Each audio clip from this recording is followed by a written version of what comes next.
নদিয়ার কৃষ্ণগঞ্জের শিবনিবাসে গতকাল থেকে সূচনা হয়েছে বিখ্যাত ভৈমী একাদশী মেলা।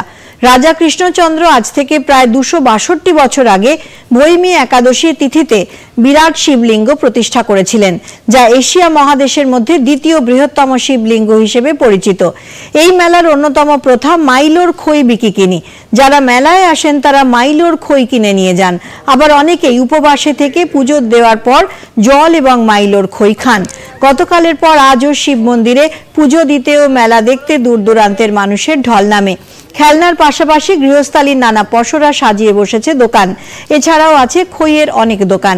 বিখ্যাত এই মেলা চলবে শিবরাত্রি পর্যন্ত। কয়েকজন পুণ্যার্থী জানালেন তাদের মেলা ও পুজো সম্পর্কে অভিজ্ঞতার কথা।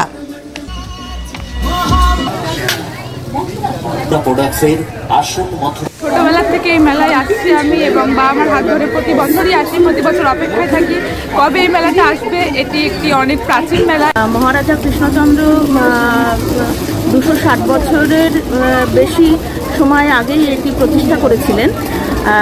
চূর্ণী নদীর তীরে প্রকৃতির কোলে এত সুন্দর একটা মেলা দিনকে দিন এর শ্রীবৃদ্ধি ঘটছে এবং আমরা প্রত্যেকে দূর দূরান্ত থেকে আসছি। মেলাটা খুব ভালো লাগলো। এখানে বাচ্চাদের খেলনা থেকে শুরু করে মানে বাড়ির সমস্ত জিনিসপত্র, প্লেট, কাপ, থালা বাসন সবই পাওয়া যায় এখানে। গ্রামের পাশে শিবনিবাসী মেলাটা, শিব মন্দির, এশিয়ার দ্বিতীয় বৃহত্তম শিবলিঙ্গ এখানে আছে। মেলাটা খুবই ভালো, আপনারা এসে দেখে যাবেন।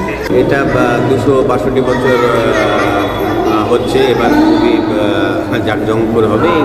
এখানে আমাদের ফেমাস বা ভালো কিছু বলতে গেলে আমাদের যে ভৈমী একাদশী, সেটা হচ্ছে খইয়েরই মেলা হয়। আর প্রথম দিন যে মেলা হয় সেটা আমরা ছোটোবেলা থেকে শুনে এসেছি, এটা পুরোপুরির মেলা আর কি। তারপরে ধীরে ধীরে মেলাটা আস্তে আস্তে বেড়েছে।